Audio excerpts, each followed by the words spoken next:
তোমার দুই কান্দে দুই মোহরি, লিখিতেছেন ডায়েরি, দলিল দেখে রায় দিবে, টাকা পয়সার নাই কারবার।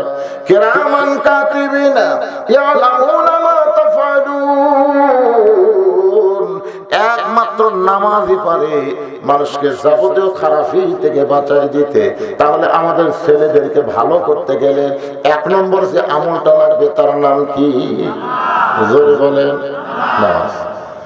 পুরুষের জন্য এক নম্বর নেক আমল হচ্ছে নামাজ। কিন্তু আমার মা বোনেরা যারা পর্দায় বসে আছেন, ওনাদের জন্য এক নম্বর নেক আমল কিন্তু নামাজ না। ওনাদের জন্য এক নম্বর নেক আমলের নাম হলো পর্দা। আপনার বলেন তো, একটা মেয়ে মানুষের পর্দা যদি না থাকে, সে যতই আমল করুক ওই আমল আল্লাহর দরবারে কবুল হবে?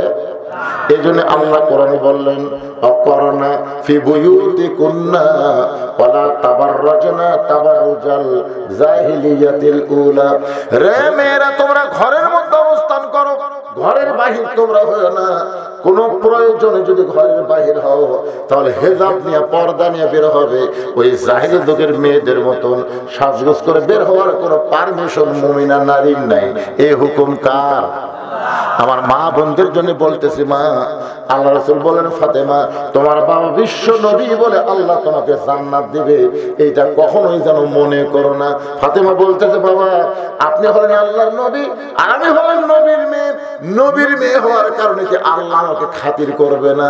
রাসূল বলে, ফাতেমা জান্নাতে যদি যেতে চাও মা, তাহলে জান্নাতের আমল করে তোমাকে জান্নাতে যেতে হবে। ফাতেমা কান ধরে বলে, বাবা মেয়েদের জন্য জান্নাতের আমল কি? আল্লাহ রাসূল বললেন, খুব বেশি আমল করা লাগবে না, মাত্র 4টা আমল করবা। এক নম্বর হলো পর্দা, 2 নম্বর স্বামীর কথা মতো চলা, আর 3 নম্বর 5 ওয়াক্ত নামাজ পড়া, আর 4 নম্বর বছরে 1 মাস রোজা রাখা। এই 4টি আমল যদি করতে পারো ফাতেমা, আল্লাহ খুশি হয়ে 8টা জান্নাতের দরজা খুলে দিবে। 1 নম্বর আমল বিলার কারণে শেষ। এখন এখানে আল্লাহ তাআলা 4টা বিষয় উল্লেখ করেছেন। জোরে কোন কয়টা? 1 নম্বরের নাম কি? ঈমান। 1 নম্বরের নাম কি? ঈমান যদি না থাকে, আপনি যতই আমল করেন, একটা আমলও আল্লাহর দরবারে কবুল হবে না। এরকম ভালো 3টা মানুষ ছিল, তাদের ঈমান ছিল না কিন্তু আমল ভালো। 1 নম্বর নবীর চাচা আবু তালেব। নবীর চাচা আবু তালেবের জীবনে পড়ে দেখেন, তিনি অত্যন্ত ভালো মানুষ ছিল কিন্তু তার ঈমান ছিল না। এই ঈমান না থাকার কারণে আল্লাহ আবু তালেবকে জাহান্নাম দিবেন। 2 নম্বর হলো দাতা হাতিম তাই, সবচাইতে বড় দানবীর ছিলেন কিন্তু ঈমান না থাকার কারণে দাতা হাতিম তাই জাহান্নামে হবে। আর একটা বাদশা নওশেরওয়ান, ন্যায়পরায়ণ শাসক হওয়ার পর বেঈমান হওয়ার কারণে আল্লাহ তারে জাহান্নাম দেবে। এখান থেকে প্রমাণ হয়ে গেল, যতই ভালো আপনি কাজ করেন, ঈমান যদি না থাকে আপনি জান্নাতে যাবার পারবেন না। জান্নাতে যাইতে গেলে ঈমান থাকা লাগবে। ধরে কোন ঠিক কিনা? তাহলে 1 নম্বরের নাম কি? সবাই বলেন, পিছনে যারা আছেন, আপনার কথা বললে মনে হবে যে আপনারা শুনতে পাচ্ছেন। 1 নম্বরের নাম কি? ঈমান। সাহাবারা জিজ্ঞাসা করলেন, ইয়া রাসূলুল্লাহ মা হুয়াল ঈমান? এই ঈমানটা কি?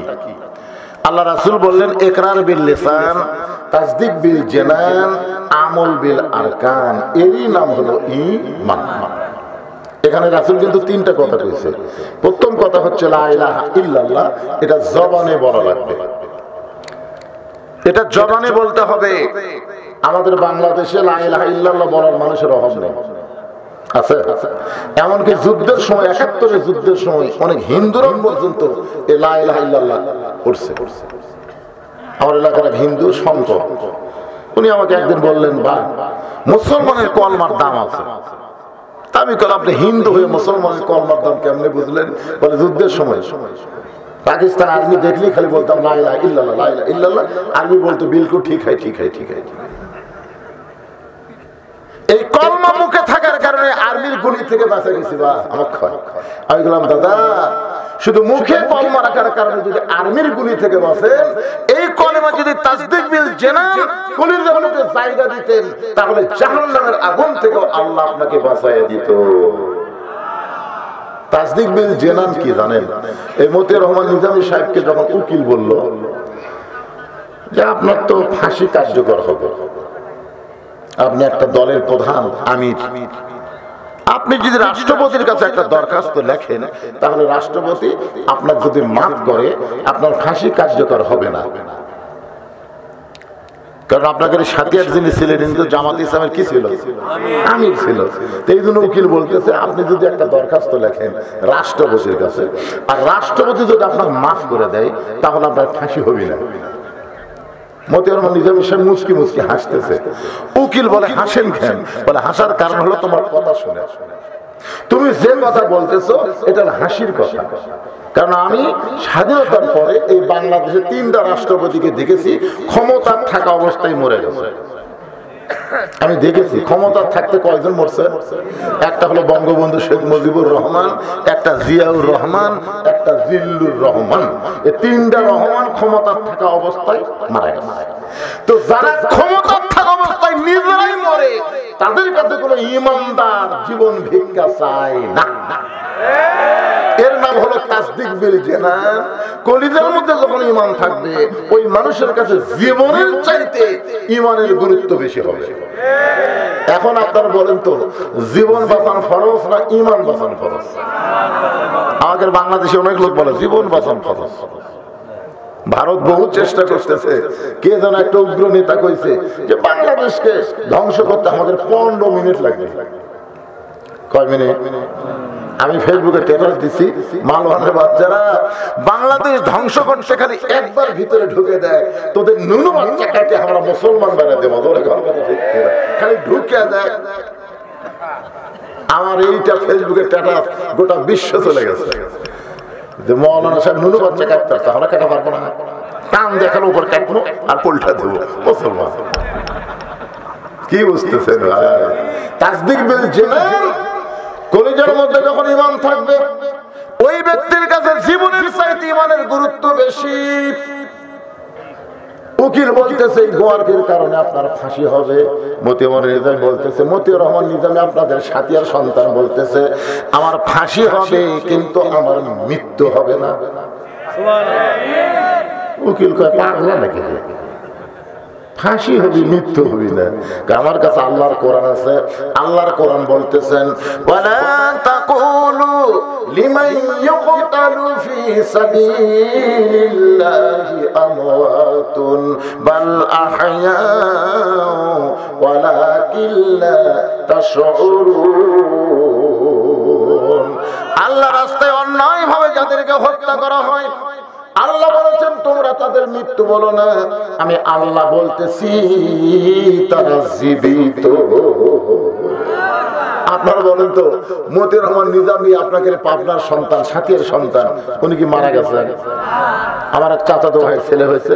আমার একটা ভাইজান আপনি আলেম মানুষ, আমার একটা ছেলে দিছে আল্লাহ অনেকদিন পরে, আপনি একটা ভালো নাম রাখেন তো।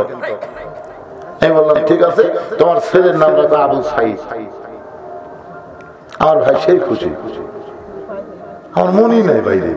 ঠিক আছে, আবু সাইদ নাম রাখছে। এখন পাড়াময় একটা প্রচার হয়ে গেছে যে উত্তর পাড়াতে আবু সাইদের বাপ, আবু সাইদের মা। আবু সাইদ খালি ক্যাঁকা করে কান্দে। আমার এক খালার গ্রাম সম্পর্কে খালার মেয়ে, তার একটা মেয়ে হয়েছে। আমার এক খালা বলতেছে বাবা তুমি আলেম মানুষ, আমার একটা নাতনি হয়েছে অনেকদিন পর, তুমি একটা ভালো নাম রাখো তো। আমি বললাম খালা আপনার নাতনির নাম রাখেন হাসিনা।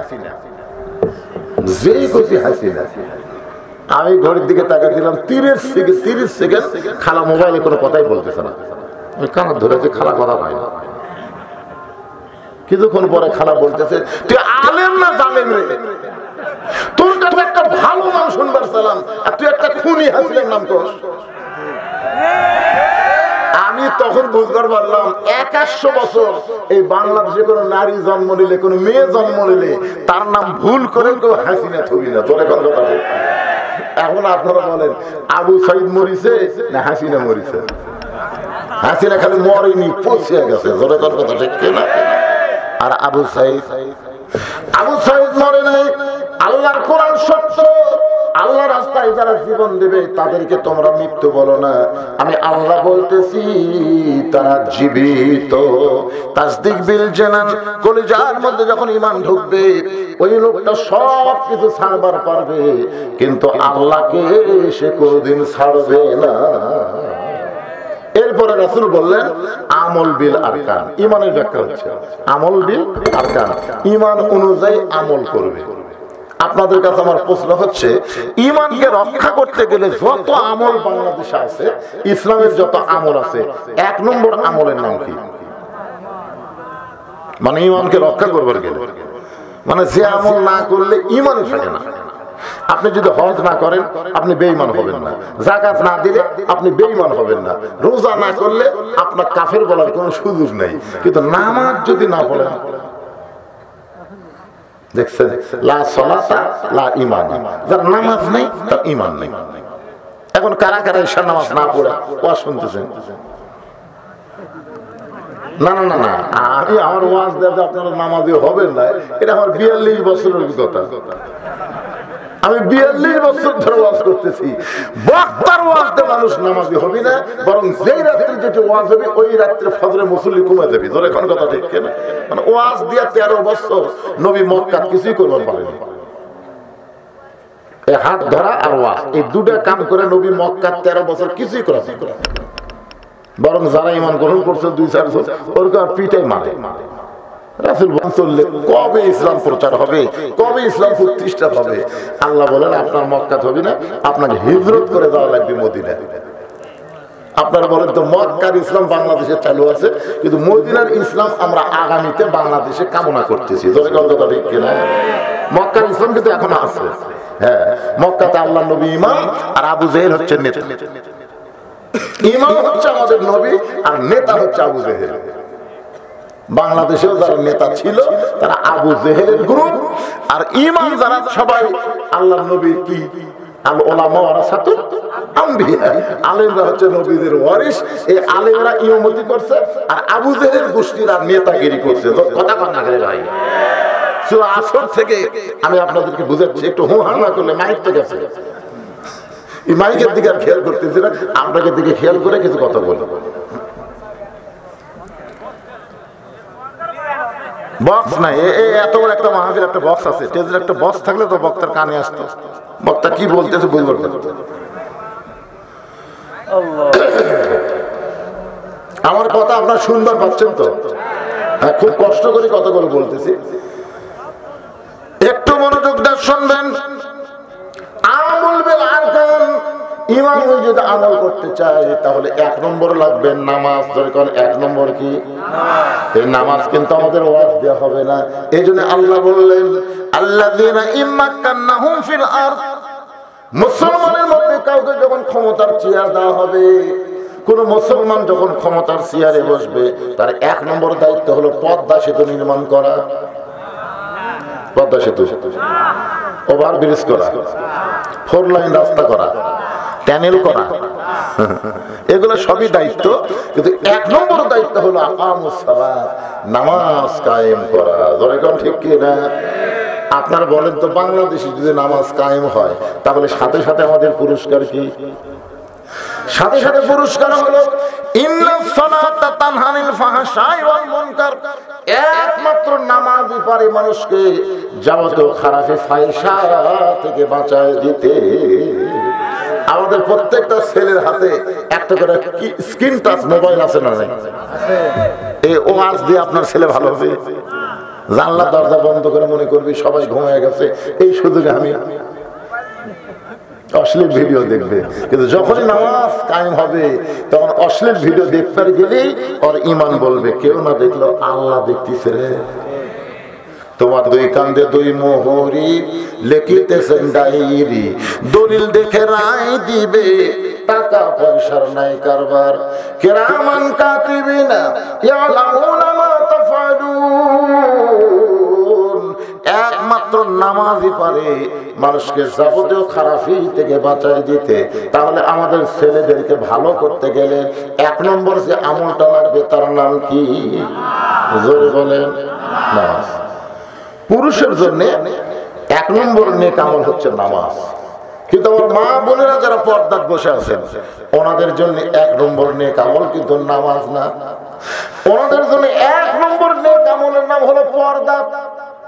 আপনার বলেন তো, একটা মেয়ে মানুষের পর্দা যদি না থাকে, সে যতই আমল করুক, ওই আমল আল্লাহর দরবারে কবুল হবে?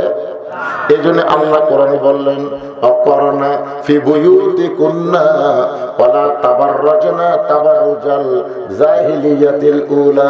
রে মেয়েরা, তোমরা ঘরের মধ্যে অবস্থান করো, ঘরের বাহির তোমরা হয়ো না। কোন প্রয়োজনে যদি ঘরের বাহির হও, তাহলে হেজাব নিয়ে, পর্দা নিয়ে বের হবে। ওই জাহিলি যুগের মেয়েদের মতন সাজগোজ করে বের হওয়ার কোনো পারমিশন মুমিনা নারীর নাই। এই হুকুম কার? আমার মা বোনদের জন্য বলতেছি, মা, আল্লাহ রাসূল বলেন, ফাতেমা, তোমার বাবা বিশ্ব নবী বলে আল্লাহ তোমাকে জান্নাত দিবে, এইটা কখনোই যেন মনে করো না। ফাতেমা বলতেছে, বাবা, আপনি হলেন আল্লাহর নবী আর আমি হলেন নবীর মেয়ে। নবীর মেয়ে হওয়ার কারণে কি আল্লাহ আমাকে খাতির করবে না? রাসূল বলে, ফাতেমা, জান্নাতে যদি যেতে চাও মা, তাহলে জান্নাতের আমল করে তোমাকে জান্নাতে যেতে হবে। ফাতেমা কান ধরে বলে, বাবা, মেয়েদের জন্য জান্নাতের আমল কি? আল্লাহ রাসূল বললেন, খুব বেশি আমল করা লাগবে না, মাত্র 4টা আমল করবা। 1 নম্বর হলো পর্দা, 2 নম্বর স্বামীর কথা মতো চলা, আর 3 নম্বর 5 ওয়াক্ত নামাজ পড়া, আর 4 নম্বর বছরে 1 মাস রোজা রাখা।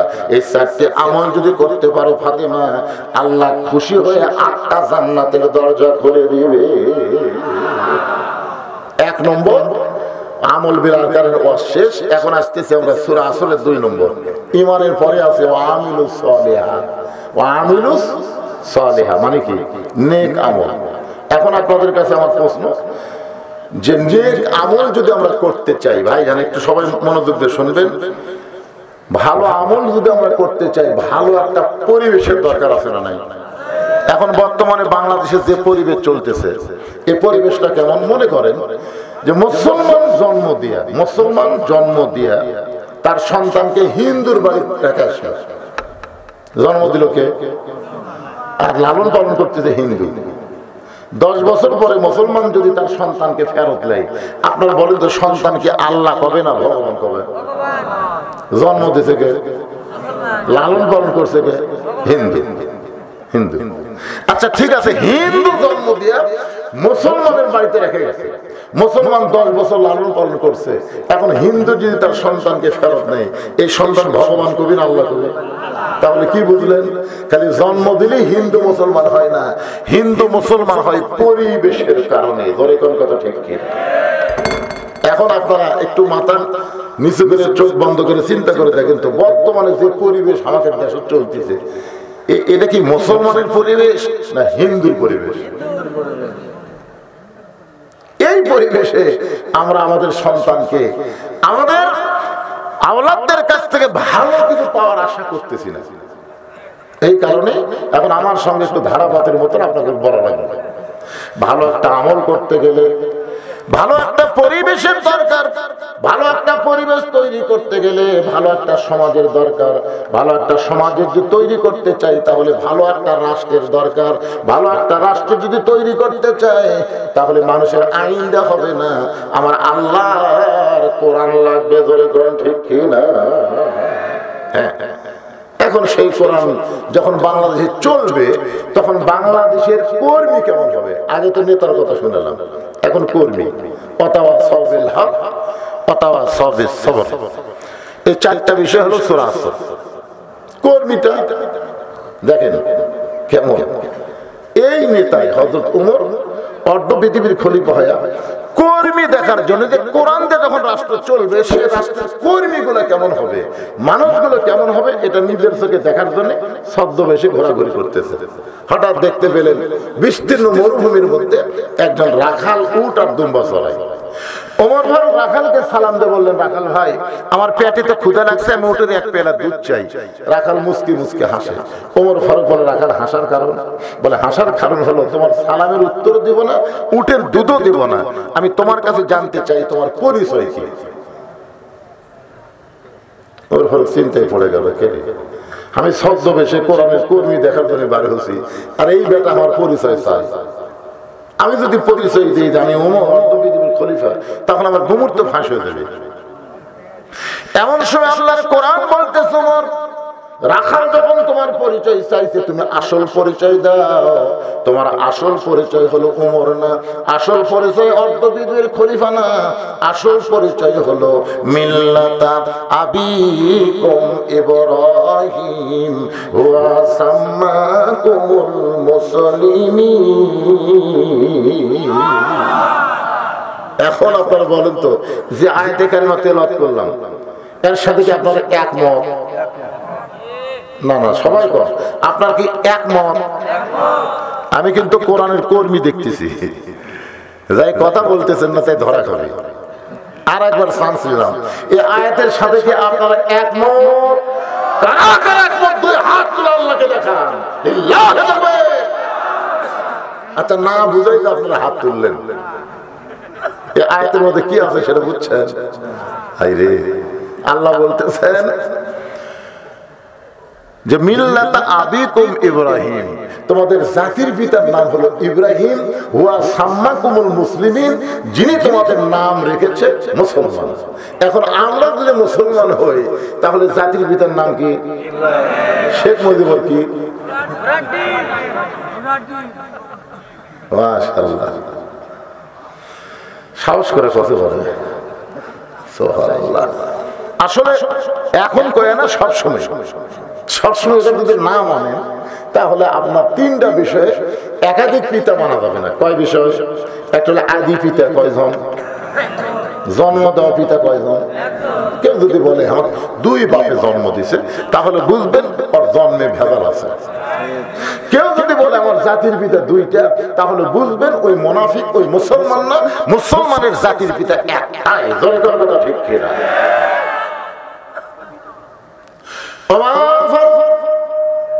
চোখের পানি নিয়ে বলে রাখাল রে, আমার পরিচয় যখন জানবার চাও, আমি হলাম একজন মুসলমান। রাখাল মুসকি মুসকি হাসের বলে, আসল না নকল? ওমর ফারুক বলে, রাখাল মুসলমান তো মুসলমানই, এর আসল নকল কি? রাখাল বলতেছে, আসল মুসলমান যারা হবে তারা চাওয়ার ব্যাপারে সতর্ক থাকবে। আসল মুসলমান কোনোদিন বলবে না আমার দয়াল বাবার দরবারেতে কেউ ফিরে না খালি হাতে। এটা আসল মুসলমান? আসল মুসলমান কি বলবে? আমার দয়ার আল্লাহর দরবারেতে কেউ ফিরে না খালি হাতে। আল্লাহ আল্লাহ আল্লাহ, ইয়াকা নাবুদু ওয়া ইয়াকা নাস্তাইন। আমরা ইবাদত করি কার? আমরা সাহায্য চাই কার কাছে? রাখাল বলে, পথিক রে, তুমি যদি আসল মুসলমান হও তাহলে তুমি দুধ চাইছো কার কাছে? সঙ্গে সঙ্গে ওমরের চোখ দিয়ে পানি পড়তেছে। আল্লাহ, তোমার কোরআন যখন দুনিয়াতে চালু থাকবে, ওমর নেতা ভুল করলে একটা কর্মী পর্যন্ত তার ভুল ধরতে পারবে। সরলা কন্যা। রাখাল বলে, পথিক তুমি যদি আসল মুসলমান হও তুমি দুধ চাই না কার কাছে? ওমর ফারুক কাম দেওয়ার রাখাল ভাই, তার ব্যাপারে আমার ভুল হয়ে গেছে। রাখাল বলে, ভুলটা যখন স্বীকার করছো তাহলে আল্লাহ তাআলা তোমাকে তওবা করার সুযোগ দিয়েছে। এতদিন যারা আওয়ামী লীগ করেছেন তারা যদি বুঝতে পারেন যে আমরা ভুয়া দল করেছি, এই দলের নেত্রী এমপি সব চলে যায়, এই দলে থাকার দরকার নাই, আমরা তওবা করে ভালো দলে ভর্তি হব। আল্লাহকে তওবা করার সঙ্গে সঙ্গে আমি আল্লাহ তোদের মাফ করে দিব। আজকে যদি সবাই বলে আল্লাহ মাগরিব এশা নামাজ পড়িনি কিন্তু ফজর থেকে এক ওয়াক্ত নামাজ বাদ দেব না, আল্লাহকে খালি নিয়ম করার সাথে সাথে সারা জীবন যত নামাজ না পড়ার পাপ আছে আমি আল্লাহ সব পাপ মাফ করে দিলাম। কিন্তু আল্লাহ পারে কি পারে না? এরই নাম হলো ফিরে আসা। কি মনে করতেছেন? আমাকে একজন বলতেছে, হুজুর আচ্ছা আমাকে নেত্রী কি পাগলি হয়ে গেল, মানে আওয়ামী লীগই করে? তাই বললাম সেটা তোরাই ভালো জানিস। হুজুর আপনার দৃষ্টিতে কি মনে হয়? আমি কাছে বললাম, শোন, একটা লোকের রোদের মধ্যে একটা গরু হারাছে, গরু। লোকটা গরু খুঁজতেছে কিন্তু গরু পাচ্ছে না, রোদের চাপে মাথা ঘামে ঘাম টক টক করে পড়তেছে, গরু নেই। তা রাস্তার মধ্যে ছেলে খাড়া হয়ে আছে, তুই যা বলতেছে, কে রে ভাই এদিক দিয়ে গরু যাওয়া দেখছো? ছেলে কয়, কে রে? আমার বাপ আমার ভাই কয়। মনে খুব কষ্ট নিয়ে মায়ের কাছে গেছে, যা বলতেছে মা আব্বা মনে হয় পাগলা হয়ে গেছে, আমার তো ভাই বসে তোকে দেখি তোর বাবা আসুক। তো কিছুক্ষণ পরে বাবা ভাইছে, মা বলতেছে কি ব্যাপার আপনি কি পাগল আছেন, নিজের ছেলেকে ভাই কইছেন? বলতেছে গরু হারালে এরকম হয় মা। চিন্তা করে দেখেন, একটা গরু হেরাছে, ছেলে ভাই কয়, ভোট মা কয়, আর 15.5 বছর ভোট ছাড়া যায় প্রধানমন্ত্রী, তাই ক্ষমতা হারালে কি হবে চিন্তা করেন তো।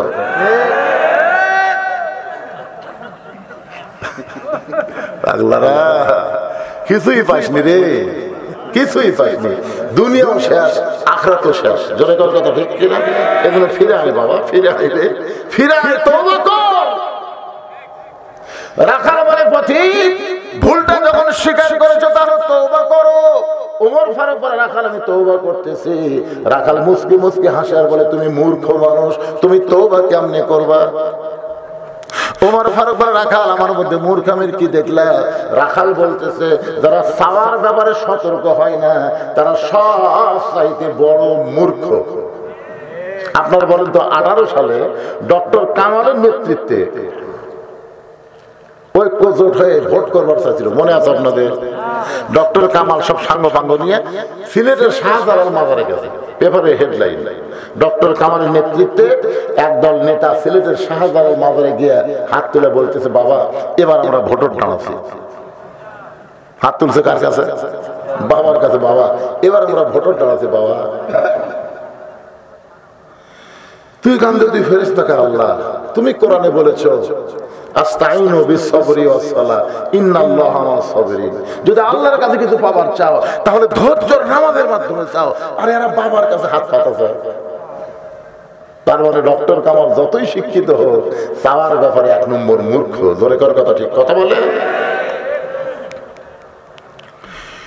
তুমি যদি মূর্খ না হইতা তাহলে চাওয়ার ব্যাপারে তুমি সতর্ক থাকতা, তুমি কেমনে তওবা করবা? আমি তওবা করাই, তুমি আমার সঙ্গে তওবা করো। এবার রাখাল হযরত ওমরকে তওবা করাচ্ছেন। যারা মাগরিব এশার নামাজ না পড়ে ওয়াজ শুনতেছেন, এতদিন যারা ভিন্ন দল করেছেন, আজকে কোরআনের দলে ফিরে আসার জন্য সবাই বলেন আস্তাগফিরুল্লাহ পড়েন। যারা পড়বেন না, যদি আপনি আজকে মরে যান, নিয়ত করেন মান সাআল্লাহু তাআলা আশ-শাহাদাতা বিসিদকিন বাল্লাগাহুল্লাহু মানাজিলা শুহাদাই ওয়া মাতা আলা ফিরাশিহি। আল্লাহ রাসূল বলেছেন কেউ যদি নিয়ত করে আল্লাহ তোমার কোরআনের আন্দোলনের জন্য আমি জীবন দেব, আমি তোমার কোরআনের জন্য শহীদ হব, আল্লাহ রাসূল বলেছেন সে যদি ওই মাতা আলা ফিরাশিহি নিজের বিছানায় মৃত্যুবরণ করে, এই নিয়ত করার কারণে বাল্লাগাহুল্লাহু মানাজিলা শুহাদা, আল্লাহ হাসরের ময়দানে ওই বান্দাকে শহীদদের কাতারে দাঁড় করায়া দিবে। এখন আপনারা বলেন নিয়ত করার মধ্যে লাভ আছে না নাই? এই জন্য সবাই পড়েন, বলেন নিয়ত কর, দেখে দেখ কি হয়। সামনে আছে শুভ দিন, চিন্তা ভাবনা করে নিন। জলেকর কথা ঠিক কিনা? আস্তাগফিরুল্লাহ পড়েন, আস্তাগফিরুল্লাহ রব্বি মিন কুল্লি জামমি ওয়া তুবু ইলাইহি। ওমর ফারুক তওবা করার পরে বলতেছে ও রাখাল ভাই আল্লাহর রাস্তে উটের 1 পেয়ালা দুধ দাও। রাখাল মুস্কি মুস্কি হাসে। ওমর ফারুক বলে রাখাল রে আল্লাহর রাস্তে উটের দুধ চাইলাম, এরপরে মুস্কি মুস্কি হাসিস কেন? রাখাল বলে তওবা করার পরে তুমি আবার মুনাফিকি করলে। তুমি সত্যি করে বলো তো লিমা তাকুলু মা লা তাফালুন, তোমার মুখের সাথে মনের মিল আছে? ওমর ফারুক চুপ করছে, মুখের সাথে মনের মিল নাই, তার মানে তুমি সত্যি করে বলো আমি কি উটের মালিক? আমি যদি উটের মালিক হইতাম তুমি আমাকে রাখাল বলে কেন? আর রাখাল যখন তুমি আমাকে বলেছো তখন তোমার মন বলতেছে আমি উটের মালিক না। আরে পাগলা, যদি সত্যি আল্লাহর রাস্তায় চাও এখান থেকে মালিকের বাড়ি যাও, 10 মাইল দূরে মালিকের বাড়ি, মালিকের বাড়ির যা বলো মালিক তোমার রাখাল উট আর দুম্বা চড়াই, তুমি মালিক যদি হুকুম দাও রাখাল আল্লাহর রাস্তায় উঠে 1 পেয়ালা দুধ দিবে। ওমর ফারুক বলে রাখাল ভাই অত দূর মালিকের বাড়ি কষ্ট করে যাওয়ার দরকার আমার নাই, বরং তোমাকে 2টা টাকা দিলাম, এই 2টা টাকার বিনিময়ে তুমি উটের 1 পেয়ালা দুধ দাও। রাখাল বলে পথিক তুমি হযরত ওমর চেনো? চেনো? যদি উমরের গুপ্ত বাহিনী দূর থেকে দেখবার পায় তুমি আমার 2 টাকা ঘুষ দিছো আর আমি মালিক বাদে তোমাকে উটের 1 পেয়ালা দুধ দিছি, তাহলে তোমাকেও ধরবে আমাকেও ধরবে। এই বয়সে তুমি ধরা পড়বার চাও? ওমর ফারুক বলে রাখাল ভাই তাহলে চলো আমরা 2 ভাই পাহাড়ের গুহার মধ্যে যাই। গুহার মধ্যে গিয়ে তোমাকে গোপনে 2 টাকা দেব, আর তুমি গোপনে ওঠে 1 পেলা দুধ দিবে, তাহলে তোমার মালিকও জানতে পারবে না।